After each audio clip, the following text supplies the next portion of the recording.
Assalamualaikum warahmatullahi wabarakatuh. Waalaikumsalam.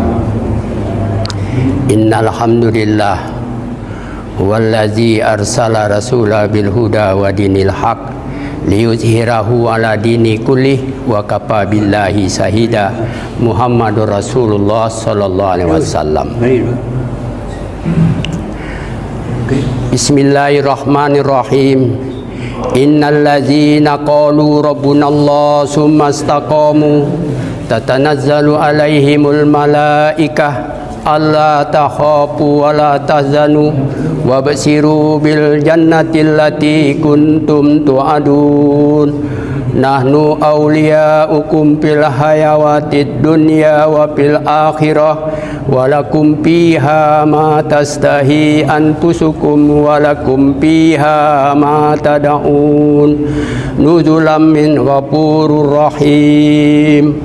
Wa man ahsanu qawlan mimman da'a ilallah wa amila solihah wa qala innani minal muslimin. An Abi Hurairah radhiyallahu anhu qala Rasulullah sallallahu alaihi wasallam, innallaha yanzuru ila suwarikum wa amwalikum walakin yanzuru ila qulubikum wa a'malukum. Para jamaah maghrib sama-sama yang diridhai Allah, alhamdulillah kita bersyukur kepada Allah dan berselawat kepada Nabi kita Muhammad sallallahu alaihi wasallam. Sudah menjadi ketetapan Allah bahwasanya kebahagiaan, kesuksesan umat manusia ini sampai hari kiamat hanya Allah letakkan dalam mengamalkan agama secara sempurna, ikut cara Rasulullah sallallahu alaihi wasallam. Para jamaah hadirin sama-sama mengharap ridha Allah. Allah ciptakan bumi untuk manusia. Manusia Allah ciptakan untuk kampung akhirat yang abadan selama-lamanya. Disitulah tempat kita tinggal selama-lamanya. Di dunia ini hanya sementara saja.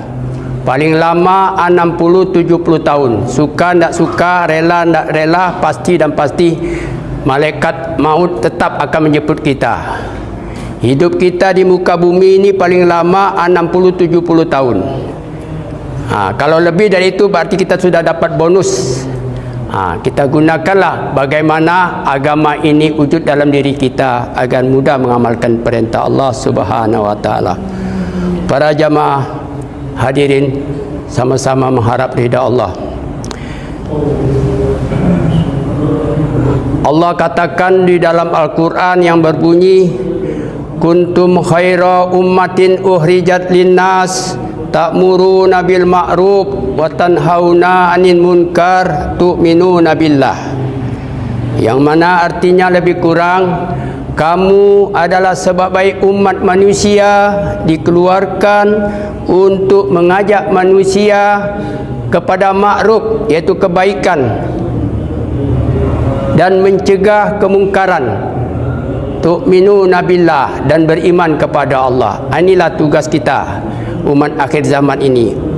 Kenapa? Kerana Allah Ta'ala muliakan kita, kerana kita diberi keistimewaan dari umat-umat yang terdahulu, iaitu kita di pundak kita ini ada tugas sebagaimana orang dahulu, iaitu para anbiya, para nabi-nabi, para sadiqin, suhada. 124.000 para nabi ini membawa nur ke seluruh alam, tersebar 124.000. Bagaimana agar agama ini wujud dalam diri kita? Kita belajar meniru siapa? Orang yang telah sukses, yaitu wasabiqunal awalun minal muhajirin wal ansor wallazina taba'u bi ihsan radhiyallahu anhu wa radu'an wa addalahum jannatin tajri tatahal anhar khalidina fiha abada zalikal fawzul azim. Yang mana artinya lebih kurang, orang-orang yang mula-mula masuk Islam adalah orang muhajirin, yaitu Mekah, wal ansor, orang Madinah. Allah redai, radhiyallahu anhum, Allah meredai mereka. Warada anhum, dan Allah reda pada mereka, mereka pun reda kepada Allah. Maka Allah beri surga, jannatin tajri tahtihal anhar. Mereka khalidina fiha, mereka kekal di dalam surga. Zalikal fawzul azim. Inilah kemenangan yang sangat besar, azim besar. Bagaimana kita umat akhir zaman ini supaya ingin bahagia, sukses dunia akhirat? Jalan hanya satu-satu jalan, hanyalah kita ikut cara orang-orang yang telah sukses, yaitu para sahabat, sampai-sampai diberi Allah gelar radhiyallahu anhum. Allah reda dan mereka pun reda kepada Allah, maka Allah beri surga yang mengalir sungai di bawahnya. Khalidina fiha abadah, mereka kekal di dalamnya. Inilah kemenangan yang sangat besar. Para jamaah hadirin, sama-sama mengharap ridha Allah. Kita umat akhir zaman ini imannya iman lemah, iman baru iman suasana. Sekali naik, sekali turun, sekali masuk, sekali keluar. Itulah namanya iman suasana. Kerana kita belum ada pengorbanan untuk agama. Para sahabat dulu berkorban sehingga meninggalkan kampung halaman, anak dan istrinya untuk mendapatkan iman yang sempurna. Para jamaah hadirin, sama-sama mengharap ridha Allah. Jadi pengorbanan agama ini azasnya pengorbanan. Sebagaimana kita mencontoh orang yang berkorban seperti Abu Bakar Siddiq. Dia korbankan seluruh hartanya, sampai 7 tokonya, rukonya dia korbankan untuk agama. Sampai Rasulullah bertanya, wahai Abu Bakar, mana hartamu untuk keluargamu yang kamu tinggalkan? Adakah harta lagi yang untuk kau tinggalkan? Semua hartanya telah habis untuk fisabilillah. Itu Abu Bakar Siddiq. Sampai 7 rukonya untuk korbankan untuk agama. Begitu pula sahabat-sahabat yang lain berpacu untuk berkorban, seperti sahabat kita Umar bin Khattab, separuh hartanya tinggalkan untuk keluarganya dan separuh lagi untuk fisabilillah. Jadi, dan juga begitu pula isteri Rasulullah Khadijah, yang mana Khadijah waktu meninggal dia sampaikan kepada junjungannya Rasulullah, teruskan ini agama. Seandainya agama ini tersendat-sendat, maka ambillah tulang duduk saya ini, tulang duduk pinggul kaki duduk ini untuk jadi pendasi jembatan. Teruskan ini agama. Begitulah pengorbanan Khadijah di waktunya sebelum dia meninggal. Teruskan ini agama, perjuangan ini. Para jamaah hadirin, sama-sama mengharap ridha Allah. Kita umat akhir zaman ini belum mampu seperti sahabat. Jadi ingin sukses, kita belajar meniru orang yang telah sukses tadi, yaitu orang Mekah Madinah. Para jamaah sama-sama mengharap ridha Allah. Maka atas perkara ini kita belajar korban, seperti dikatakan di dalam Al-Quran surat Taubat ayat 41. Bismillahirrahmanirrahim. Infiru hifafan wasikolan wajahidu bi amwalikum wa anfusakum zalikum khairul lakum in kuntum ta'lamun. Yang mana artinya lebih kurang, berangkatlah kamu dalam keadaan berat atau ringan, senang atau susah, jihad di jalan Allah, jihad, dan berjihadlah dengan amwal. Amwal itu harta, anfusakum diri, fisabilillah di jalan Allah. Zalikum khairul lakum in kuntum ta'lamun. Demikian itu lebih baik jika kamu mengetahui. Inilah dalilnya orang-orang yang kurut fisabilillah. Para jamaah sama-sama mengharap ridha Allah. Maka kerja ini diteruskan oleh para, yaitu kita akhir zaman ini. Kerana umat akhir zaman ini dimuliakan meneruskan kerja nubuah, kerja kenabian. Kalau kita tidak ambil kerja ini, maka kita akan menyesal merugi nanti di padang mahsyar. Rabbana absorna wa sami'na farji'na ni'mal solihan inna mungkinun. Yang mana artinya kami dengar lihat bahasanya saudara-saudara kami yang datang ke rumah-rumah mengajak manusia memakmurkan masjid, tetapi mereka tidak datang. Itu dia berjanji kepada Allah insya-Allah, tapi tidak juga datang. Itu urusan improdi mereka kepada Allah. Tetapi tugas kita mengajak, kerana seluruh para kakek nenek kita, iaitu datuk kita Adam alaihissalam dan nabi-nabi yang lainnya, Nabi Nuh, Nabi Musa, Nabi Ibrahim dan Isa dan Muhammad sallallahu alaihi wasallam, kerjanya mengajak manusia ilallah, dakwah ilallah, mengajak kepada Allah. Ayat Yasin mengatakan di surat 21, ittabi'u man la yas'alukum ajruhum muhtadin. Ikutilah orang-orang yang tidak mengharapkan upah dan balasan. Mereka inilah yang akan mendapat petunjuk.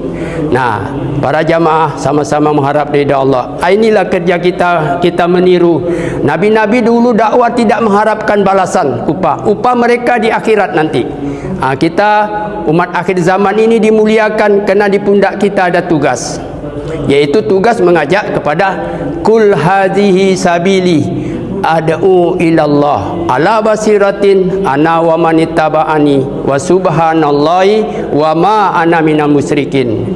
Yang mana artinya, kul, katakan hai Muhammad, hazihi, inilah satu-satu jalan, ad'u ilallah, mengajak kepada Allah, ud'u ilallah, basirah, dengan keterangan yang nyata, wa subhanallahi wa ma ana minal musyrikin. Maha suci Allah, sesungguhnya kami tidak termasuk orang yang musyrik. Inilah dalil orang yang kurut fisabilillah. Para jamaah sama-sama mengharap ridha Allah. Bagaimana caranya lagi untuk mendapatkan iman supaya kita sukses seperti sahabat?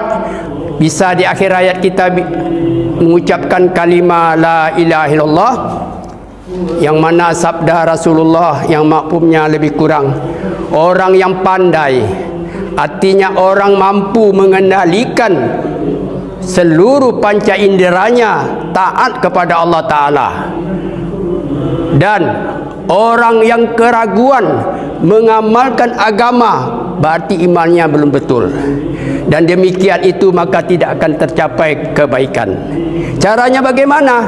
Caranya ialah kita mengeluarkan keyakinan kebesaran makhluk yang ada dalam hati kita, kebesaran dunia, kita masukkan kebesaran Allah. Inilah caranya memasukkannya. Bagaimana seperti sahabat bertanya, ya Rasulullah, bagaimana iman kami ini agar meningkat naik?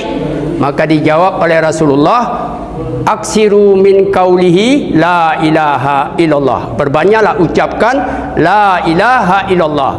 Nah, apabila iman sudah masuk, kita duduk dalam majlis iman, bicarakan kebesaran Allah, kehebatan Allah. Allah Halik, Allah Malik, Allah Razik, Allah Sami, Allah Basir dan seterusnya. Allah pencipta, Allah Maha Pencipta, Allah Maha Memelihara, Allah menjamin rezeki seluruh makhluknya, Allah mendengar, Maha mendengar, Allah Maha mengetahui. Apabila hari-hari bicara kebesaran Allah, akhirnya masuklah ke dalam hati kita, maka kita dakwakan ke manusia dan keluarga kita dan umat seluruh alam. InsyaAllah di akhir hayat kita bisa mengucapkan la ilaha illallah. Tetapi sebaliknya, hari-hari bicara kebesaran dunia yang masuk, maka Allah sangat murka apabila kita tidak membawa iman dan amal ke dalam kubur. Kerana bahagianya orang beriman ini apabila ia membawa iman dan amal soleh. Kebahagiaan, kejayaan umat manusia ini sudah Allah letakkan dalam mengamalkan agama secara sempurna, ikut cara Rasulullah sallallahu alaihi wasallam. Muhammadur Rasulullah, Muhammad itu adalah utusan Allah. Maksud dan tujuannya hanya satu-satu jalan kebahagiaan, kesuksesan umat manusia ini dunia akhirat hanya ada dalam mengamalkan sunnah Rasulullah sallallahu alaihi wasallam. Sejauh mana ia mengamalkan sunnah Rasulullah sallallahu alaihi wasallam, sejauh itulah ia mendapatkan bahagia dunia dan akhirat. Contoh keuntungan daripada sunnah Rasulullah sallallahu alaihi wasallam ini, man ahya sunnati faqad ahabani wa man ahabani kana ma'iyal fil jannah. Barang siapa menghidupkan sunnahku, kata Nabi, berarti ia mencintai aku. Barang siapa yang cinta kepada aku, bersama-sama aku di dalam surga nanti. Maka sahabat bertanya lagi, wahai Rasulullah, siapa yang mencintai engkau itu ya Rasulullah? Maka dijawab oleh Rasulullah, orang yang mengamalkan sunnahku bersamaku di surga. Orang yang tidak taat atau enggan maka tak ingin masuk surga. Umatku, Nabi sendiri mengatakan di akhir zaman, kamu itu banyak, tapi banyaknya seperti buih di tengah lautan, tidak ada kekuatan, mudah diombang-ambingkan gelombang. Siapa yang selamat umat akhir zaman, yaitu orang menghidupkan sunnah Nabi. Man ahya sunnati faqad ahabani wa man ahabani kana ma'iya fi jannah. Para jamaah sama-sama mengharap ridha Allah. Maka dari itu kita belajar meniru. Siapa yang kita tiru? Yaitu orang yang awal, orang Muhajirin dan Ansor. Kalau kita sedang keluar, kita menjadi orang Muhajirin.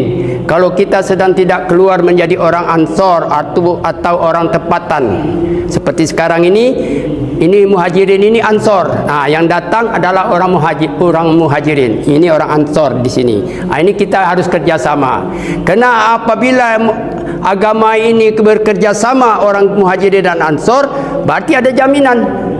Contoh orang yang tidak ada jaminan. Kalau kita solat tidak berjamaah, maka amalannya tertolak. Kata Nabi, hadisnya yang mana sunnahnya solat yang sebentar ini, yaitu solat maghrib berjamaah, solat perintah Allah berjamaah, sunnah baginda Rasulullah sallallahu alaihi wasallam.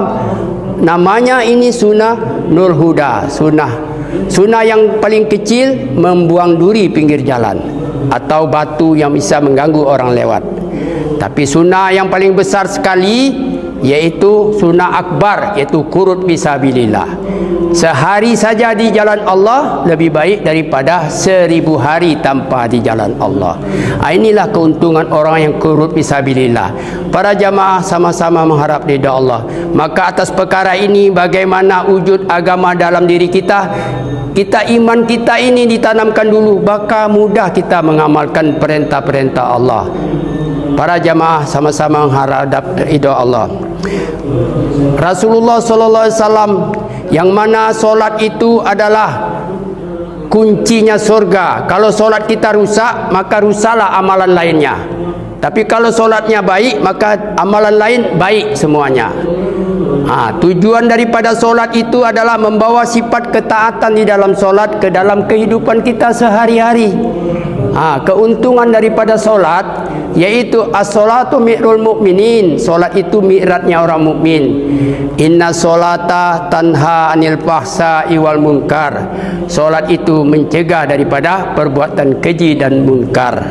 Kemudian keuntungannya lagi, wasta'inu bis sabri was solah, dan mintalah pertolongan kamu dengan solat dan sabar.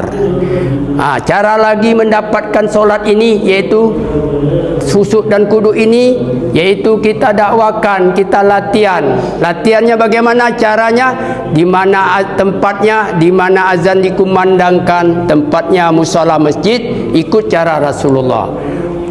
Di dalam solat kita baca Al-Quran, di luar solat pun kita baca Al-Quran. Di dalam solat kita zikir, di luar solat pun kita zikir. Di dalam solat diawali dengan takbir, disudahi dengan salam, dipraktekkan di luar menyebarkan salam kepada orang dikenal maupun tak dikenal. Kemudian kita berdoa kepada Allah agar Allah tanamkan hakikat solat ini wujud dalam diri kita sebagaimana solatnya para sahabat radhiyallahu anhum ajmain. Kemudian ilmu ma'azikir, ilmu artinya petunjuk yang datang dari Allah dibawa oleh baginda Rasulullah sallallahu alaihi wasallam. Zikir artinya mengingat Allah, mengagungkan Allah. Maksud daripada tujuan ilmu lagi, tujuannya yaitu mengamalkan perintah-perintah Allah dalam setiap saat dan keadaan, ikut cara Rasulullah sallallahu alaihi wasallam. Zikir artinya mengingat Allah. Maksud daripada tujuan zikir, orang yang berzikir dan orang yang tak berzikir seperti orang hidup dan mati. Keuntungan ilmu lagi, keuntungannya, barang siapa seorang hamba diberi kebaikan oleh Allah, maka Allah mudahkan kepahaman agama. Barang siapa seorang di pagi-pagi hari mempelajari satu ayat Al-Quran lebih baik daripada solat sunat 100 rakaat. Begitu pula barang siapa di pagi hari menuju ke majlis ilmu, diamalkan satu bab ilmu atau tidak diamalkan lebih baik daripada solat sunat 1000 rakaat. Caranya bagaimana? Kita duduk dalam majlis ilmu. Ilmu ini dibagi dua bagian, ilmu padail dan ilmu masail. Ilmu padail, kita hadirkan padilah-padilah dalam majlis padail. Kita hadirkan padilah-padilah beramal dan berdoa kepada Allah agar Allah tanamkan hakikat ilmu padail. Ilmu masail, kita hadirkan masalah hukum, iaitu hukum dunia dan akhirat, dan kita tanyakan kepada ulama dan berdoa kepada Allah agar Allah tanamkan hakikat ilmu masail. Kemudian yaitu ikramu muslimin, artinya memuliakan sesama muslim. Maksud dan tujuannya yaitu menunaikan hak-hak muslim tanpa hak kita ditunaikan. Keuntungan ikram muslimin, barang siapa menutup aib saudara muslim di dunia, maka Allah tutup aibnya dunia dan akhirat. Pun sebaliknya, barang siapa membuka aib saudara muslim di dunia, maka Allah bukakan aibnya di dunia dan dipermalukan di depan rumah saudaranya.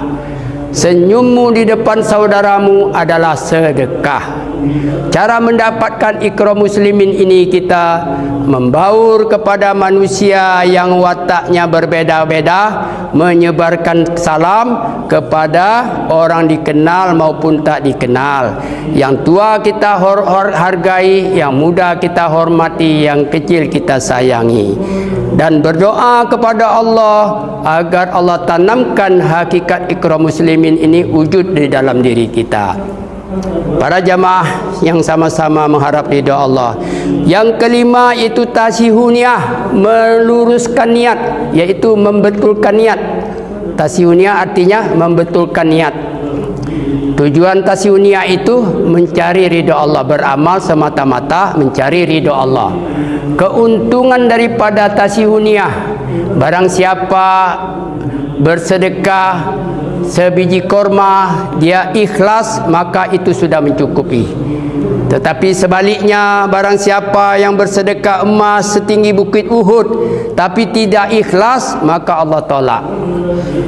Pernah Rasulullah sallallahu alaihi wasallam menasihati Muaz, "Hai Muaz, jagalah keikhlasan di dalam beramal. Walaupun amal engkau itu sedikit, tapi ikhlas itu sudah mencukupi." Caranya bagaimana? Kita latihan mulai dari awal atau di permulaan beramal, di pertengahan beramal, di akhir beramal, semata-mata mencari ridha Allah. Ilahi anta maksudi wa ridhaka matlubi. Engkaulah yang ku maksud, keridhaan engkau yang ku tuntut. Inilah kerja kita. Dan berdoa kepada Allah agar Allah tanamkan